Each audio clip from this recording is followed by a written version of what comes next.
Students, come to next concept in reproduction in flowering plants, that is angiospermic seed.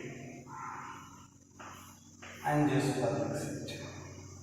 After the process of fertilization,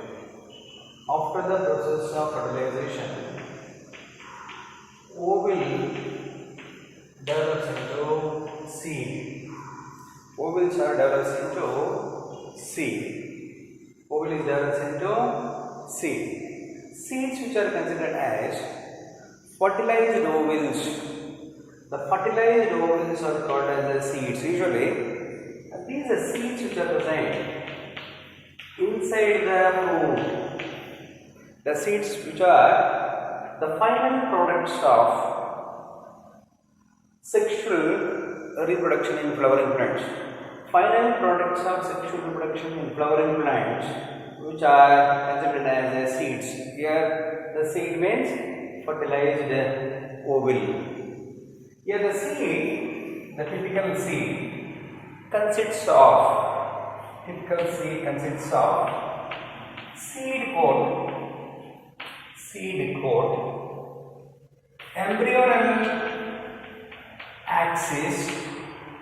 embryonal axis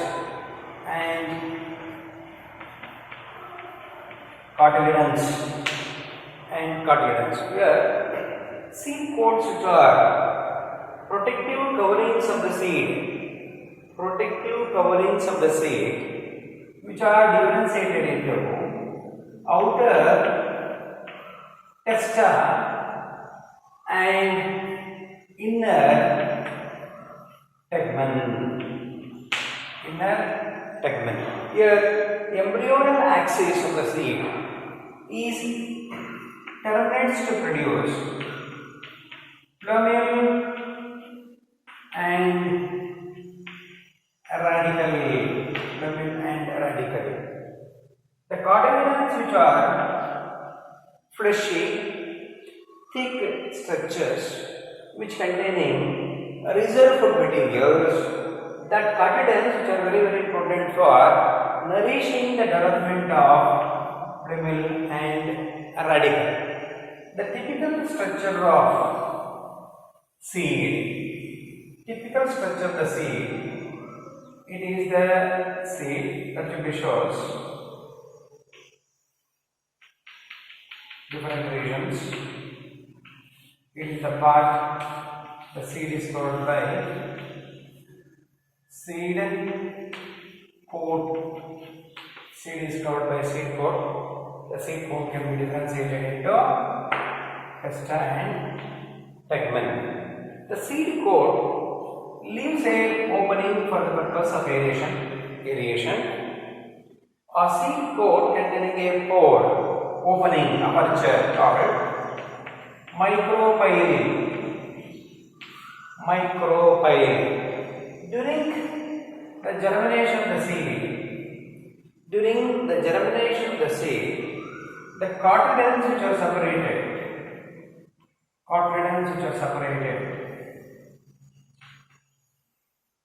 these are the fleshy parts which are considered as cotyledons. It is embryonal axis. Cotyledon provide addition to the embryonal axis. At the time of germination, the embryonal axis produces appendages. One of the appendages produced from the embryonal axis is called plumule. It is in future developed into shoot system. And one more part of the embryonal axis is developed into a radicle. The radicle in future, that radicle is developed into root system of the plant body. It is the structure of typical seed containing seed coat containing a puncture called micropyle during its germination. the cotyledons which are separated, fleshy parts, the membrane axis produces a plumule and radicle. In some of the seeds, seed with remnant persistent nucleus, seed with persistent nucleus, seed with persistent nucleus, such kind of seeds are called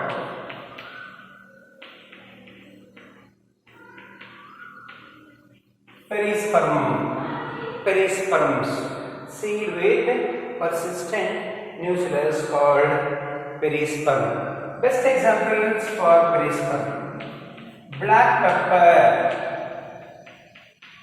and beet seeds, which are considered as perisperms. Here perisperm means seed with a remnant persistent nucleus, that is called as perisperm.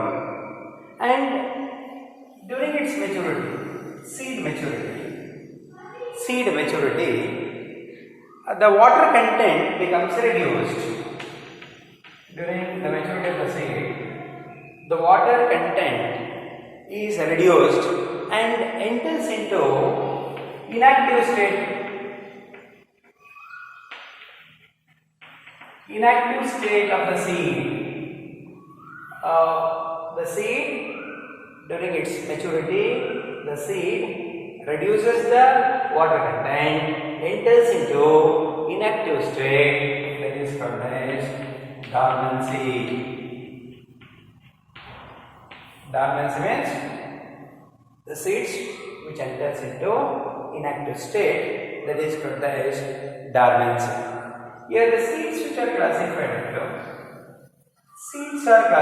into two different types of seeds. Some of the seeds are called non-albuminous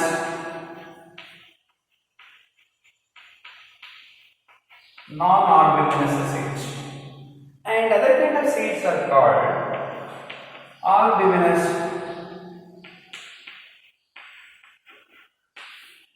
Here non-albuminous means seed without residual endosperm. Seed without a residual endosperm. Such kind of seeds are called as non-endospermic seeds. Example: pea seed, groundnut seed. These are the seeds which are considered non-albuminous. If the non-albuminous or non-endospermic, non-albuminous means seed without residual endosperm. Suppose the seed with a residual endosperm, such kind of seeds are called as albuminous seeds. The best examples for albuminous seeds: maize seed, castor seed, rice, wheat, etc., which are considered as albuminous seed. Here albuminous seed means seed with residual endosperm. Such kind of seeds are called as albuminous. Here these are the two different types of seeds in the case of angiosperms. The major advantages of the seeds. The major advantages in the case of seed: the seed containing reserve food materials.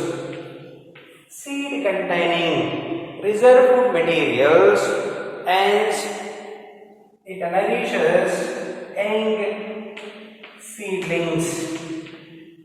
The major advantages of seed containing reserve food materials and provide nourishment to the seedlings. Around the seed, presence of a seed coat, hard seed coat is present around the seed.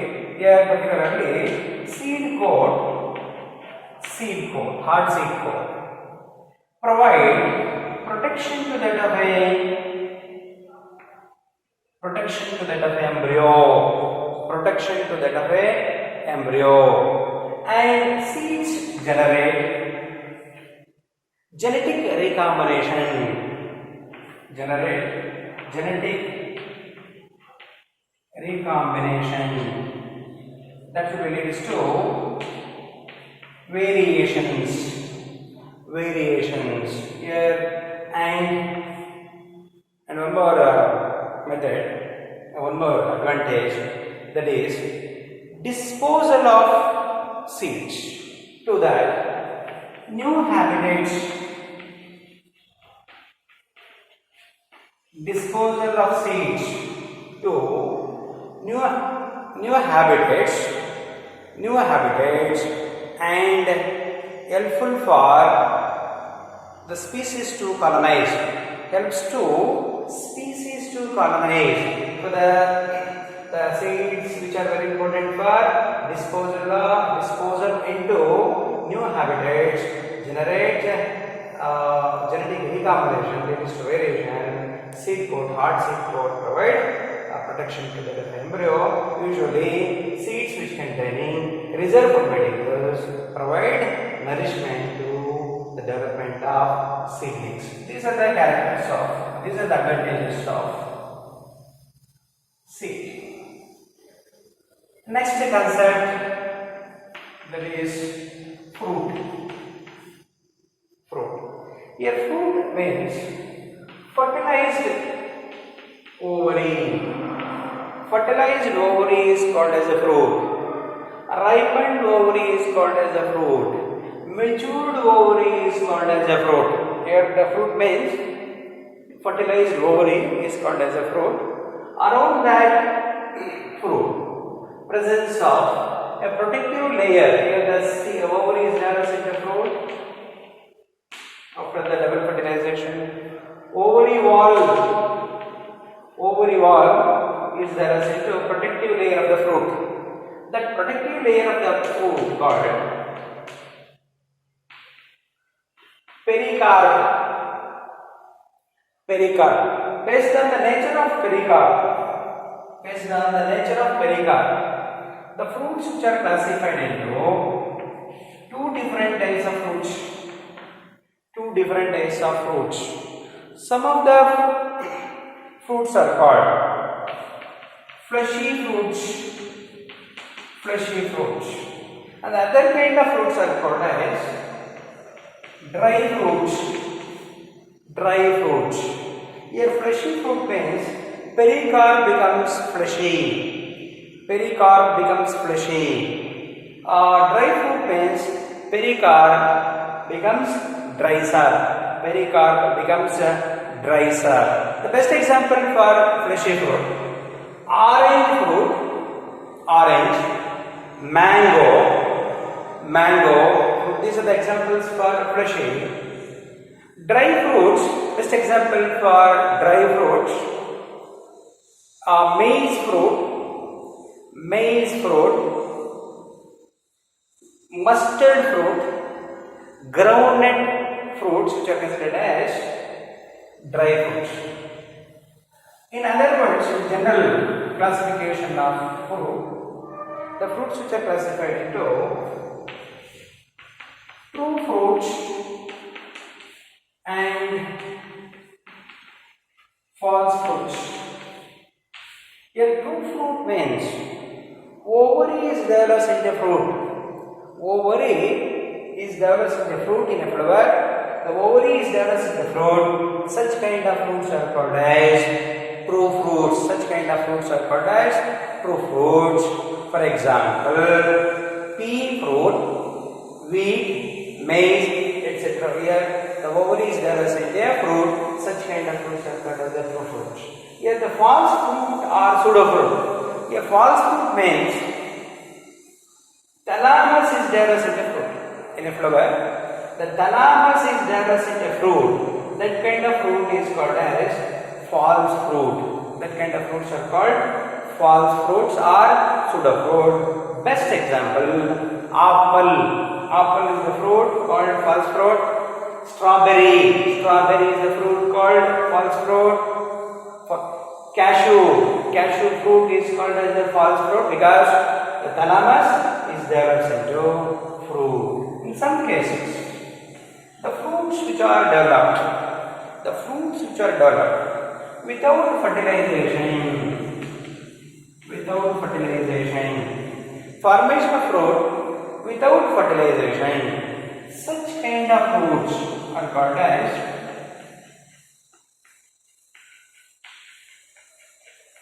parthenocarpic fruits. Such kind of fruits are called as parthenocarpic fruit. The natural parthenocarpic fruit, best example, banana fruit. Banana is the natural parthenocarpic fruit. In some cases, parthenocarpy or formation of parthenocarpic fruits induced by growth hormones or phytohormones which induces the formation of parthenocarpic fruits. Best example for parthenocarpic fruit, banana fruit. Induced parthenocarpic fruits, best example, grapes, which are the examples for parthenocarpic fruit. These are the characters about fruit. And come to that. One more concept. So special mechanisms in sexual reproduction.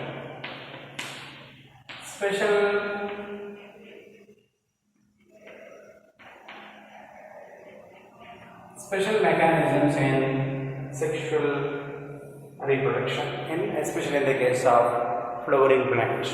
Here it is a special mechanism.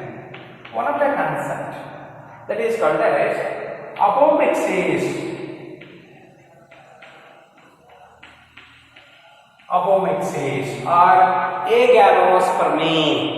Agamospermy or apomixis. It is the phenomenon in which asexual reproduction imitates sexual reproduction, the sexual reproduction in which formation of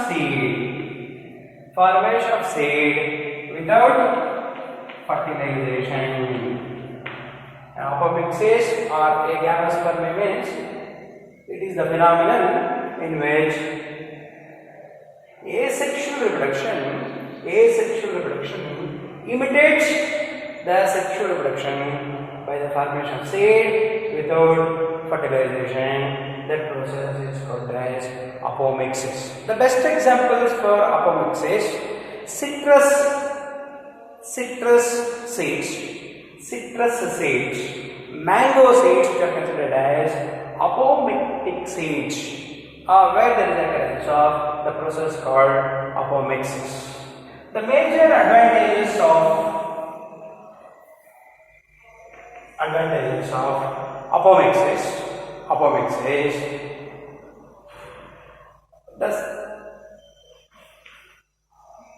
The segregation of characters. Take down. Segregation of characters does not shown in apomictic plants. Segregation of character does not shown in apomictic plants, and cost is reduced for the production of apomictic hybrids. For the production of apomictic hybrids reduces the cost. And these are the members of apomictic plants which are free from diseases, and maintenance of hybrid vigor, free from the diseases, reduces the cost for the production of apomictic hybrids, and separation of characters will not shown in apomictic plants. These are the advantages of apomixis. It is one of the special mechanism. And one more mechanism One more mechanism in the case of special mechanism in the case of flowering plants, that is called as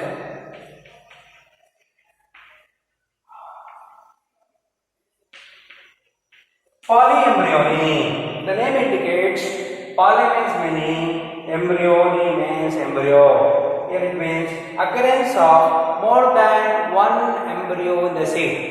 Occurrence of more embryo in the seed, that is the phenomenon is called as polyembryony. The best examples for polyembryony: lemon seed, crotalaria seed, mangifera means mango.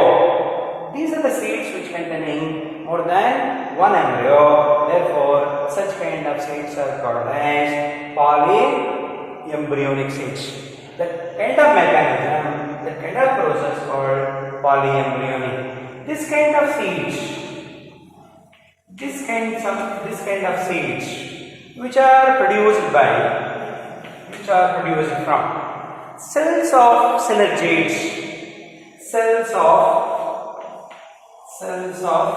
synergids, nucellus and integuments.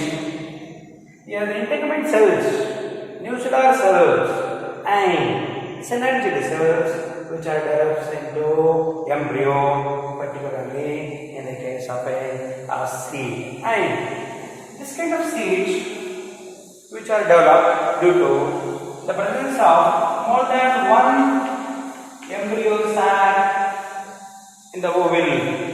More than one embryo sac in the ovule. In addition to that, more than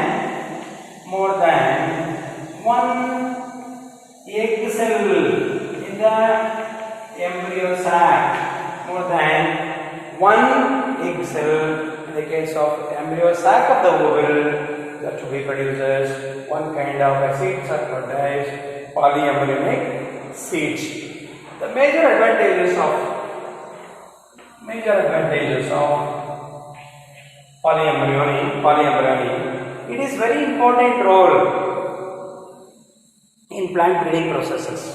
Polyembryonic condition is very important in the process of plant breeding. Through this process, the haploid embryos which are developed, through this process, haploid embryos which are developed and generates uniform plants. This kind of polyembryony process generate uniform plants and tremendous increase value in crop production.